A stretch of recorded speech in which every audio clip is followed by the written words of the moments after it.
विद्यार्थियों, आप सभी का एक बार फिर से स्वागत है बहुपद के एक और नए क्लास में। तो विद्यार्थियों, आप सभी को बता दें कि पिछली कक्षाओं में हमने बहुपद से रिलेटेड कुछ महत्वपूर्ण ऑब्जेक्टिव प्रश्नों को देखा था जो आपके बोर्ड परीक्षा में पिछले वर्षों पूछा जा चुका था। आज हम बहुपद से रिलेटेड एक बहुत ही महत्वपूर्ण टॉपिक को समझेंगे, जिस टॉपिक का नाम है पद और उनके गुणांक, टर्म्स एंड देयर कोएफिशिएंट। आपको बता दें कि बहुपद में बहुत सारे पद होते हैं और प्रत्येक पद का गुणांक होता है, कोएफिशिएंट होता है। ठीक है, तो आज हम उसी को समझेंगे। यहाँ पे हम लिखेंगे, जानकारी के लिए आपको बता देंगे, बहुपद के प्रत्येक पद का एक गुणांक होता है, एक कोएफिशिएंट्स होता है। ठीक है, प्रत्येक पद का एक गुणांक होता है। ये टॉपिक आपको 9th क्लास में भी आप सभी पढ़े होंगे, बहुपद और उनके गुणांक, और 9th क्लास में इससे रिलेटेड हमें सवाल भी दिया गया है। 10th क्लास में हमें हालांकि इसका जानकारी बस भर लेना है। आपको इससे रिलेटेड ना कोई प्रश्न आपको एग्जाम में आता है और ना ही आपके एक्सरसाइज में ही दिया है। तो हम यहाँ पे एक जानकारी के तौर पे इसे समझेंगे। बहुपद के प्रत्येक पद का एक गुणांक होता है। मान लीजिए एग्जाम्पल के लिए हम आपको समझाते एक यहाँ पे बहुपद लेते हैं, जिस 7s² माइनस के 5x प्लस में मान के चलिए 4। अगर हम देखें पद के आधार पर तो ये एक त्रिपद बहुपद है, और घात के आधार पर देखें तो इसका हाईएस्ट पावर जो है 2 है, यानी कि ये एक द्विघात बहुपद है। अगर हम बात करें इसके प्रत्येक पद के गुणांक का, तो एक ओर लिखेंगे हम पद यानी कि टर्म्स, दूसरी ओर हम देखेंगे इसके गुणांक यानी कि कोएफिशिएंट, COEFFICIENTS, इसके कोएफिशिएंट मतलब गुणांक होता है। अगर हम इसमें देखें तो ये एक त्रिपद बहुपद है, यानी कि इसमें 3 पद है। पहला पद है 7s², दूसरा है माइनस के 5x, तीसरा है प्लस के 4। ठीक है, देखिए गुणांक क्या होता है आपको समझाते हैं। सिंपल सा तरीका है गुणांक ज्ञात करने के लिए। प्रत्येक पद में से आप चर पदों को पहचानिए, उसको हटा लीजिए। जो भी आपको उसके बाद मिल रहा है पद, यानी कि जो भी कांस्टेंट टर्म मिल रहा है, वही बहुपद के पद का गुणांक होता है। यानी कि यहाँ पे s² हटाने के बाद हमको क्या मिलता है 7, यानी कि पहला पद का गुणांक जो है 7 है। दूसरा आप देखिए, हमसे कह रहा है माइनस के 5x, क्या कह रहा है माइनस के 5x, यानी कि यहाँ पे जो वेरिएबल टर्म है हमारे पास और चर पद है, वो हमारे पास क्या है x है। चर पद हमारे पास क्या है x है। उसको हटाने के बाद हमें क्या मिल रहा है माइनस के 5, यानी कि दूसरे पद के गुणांक है माइनस के 5। तीसरा देखिए, तीसरा में हमसे क्या कर रहा है केवल कांस्टेंट टर्म, लेकिन यहाँ पर भी वेरिएबल टर्म है। आप सभी को बताते हैं वो छुपा रहता है, हाइड रहता है। x के पावर में अगर हम 0 लिखें तो क्या हो जाता है 1, आप सब ये जानते हैं।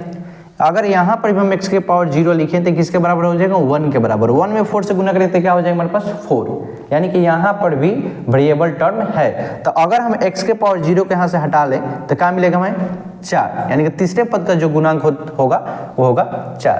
तो इस तरीके से आप बहुपद के प्रत्येक पद के गुणांक को ज्ञात कर सकते हैं। हमें हालांकि 10th क्लास में इसका जानकारी भर लेना है, इससे कोई सवाल और ना ही आपके एक्सरसाइज में ना ही आपके एग्जाम में आया हुआ है। मैंने पूरे 2012 से लेकर 2024 तक के पेपर को देखा, इससे रिलेटेड आपको कोई भी सवाल नहीं है ना, तो ज़्यादा घबराना नहीं है, ये बस जानकारी बस के लिए। तब तक आप नोट कीजिए, इसके बाद अगले टॉपिक को समझते हैं। समझा बहुपद और उन पद और उनके गुणांक, बहुपद के पद और उनके गुणांक, टर्म्स एंड देयर कोएफिशिएंट्स। ठीक है, अब अगला टॉपिक जो हम समझेंगे उसका नाम है डिग्री ऑफ ए पॉलिनोमियल, यानी कि बहुपद के घात। आप सभी को बता दिए हैं पिछले कक्षाओं में कि बहुपद का घात एक पूर्ण संख्या होता है, या अगर पूर्णांक की बात करें तो एक धनात्मक पूर्णांक होता है। ठीक है, तभी जाके अगर एक कोई बीजीय व्यंजक में पूर्ण संख्या घात के रूप में है, या एक पूर्णांक की बात करें तो कौन सा पूर्णांक धनात्मक पूर्णांक है, तभी जाकर हम उसको क्या कहेंगे बहुपद कहेंगे। ठीक है, तो देखिए अगर हम बहुपद के घात के बारे में बात करें तो बहुपद के घात से हमारा कहना है हाईएस्ट पावर।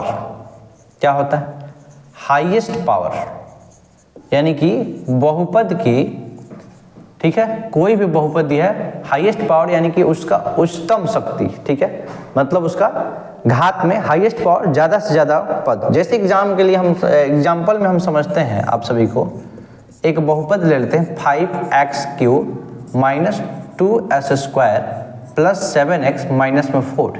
ठीक है, ये एक त्रिघात बहुपद है जिसका घात क्या है 3 है। अब आपको समझाते हैं। यहाँ पे देखिए घात के रूप में हमें क्या क्या मिल रहा है।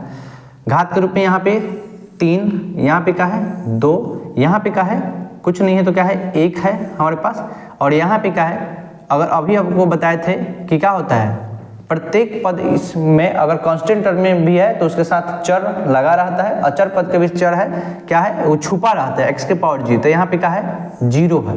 अब यहाँ पे देखिए हमें 4 घात मिले, 3 2 1 0, और इसमें सबसे हाईएस्ट पावर की अगर हम बात करें तो क्या है, 3, यानी कि हाईएस्ट पावर की बात करें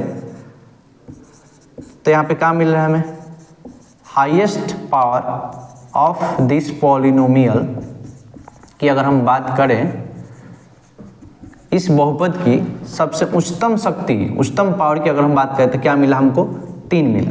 यानी कि इस तरीके से कहते हैं, कह सकते हैं कि घात बराबर कितना हो जाएगा, 3। इस बहुपद की घात क्या होगी, 3। दूसरे एग्जांपल लेते हैं, मान के चलिए हमारे पास है 7x³ माइनस में 5x² प्लस 9x माइनस के 5, ठीक है। यहाँ पे अगर हम घात देखें तो यहाँ पे देखिए 3 आया है, यहाँ पे 2 आया है, यहाँ पे कुछ नहीं तो क्या है, 1 है हमारे पास, यहाँ पे कुछ नहीं तो क्या है हमारे पास, 0 है। यानी कि घात 3 2 1 0। हाईएस्ट पावर क्या है हमारे पास, हाईएस्ट पावर हमारे पास 3 है। तो इस तरीके से कहते हैं कि इस बहुपद की घात जो होगा क्या होगा, 3 होगा। इस तरीके से आप समझ सकते हैं कि बहुपद का घात क्या होता है, डिग्री या फिर पॉलिनोमियल का होता है।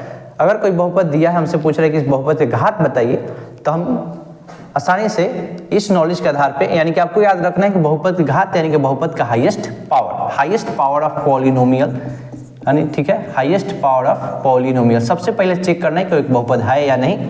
अगर बहुपद है तो देखना है कि उसका हाईएस्ट पावर क्या है, ठीक है, यानी कि उच्चतम शक्ति उसने पावर के रूप में क्या दिया गया हमको, ठीक है। यानी कि चर का अधिकतम घात, ध्यान रहे कि चर का अधिकतम घात क्या है। यहाँ पे देखिए चर का अधिकतम घात 3, चर का अधिकतम घात 2, चर का अधिकतम घात 1, चर का अधिकतम घात 0, ठीक है। तो जो सबसे ज्यादा अधिक रहेगा उसी को हम बहुपद घात कहेंगे। तो इस तरीके से आप बहुपद घात भी अच्छे ढंग से समझ गए होंगे, ठीक है। तो आज हमने पद और उनके गुणांक और बहुपद और उनके घातांक, यानी कि बहुपद के घातांक के बारे में जानकारी लिया।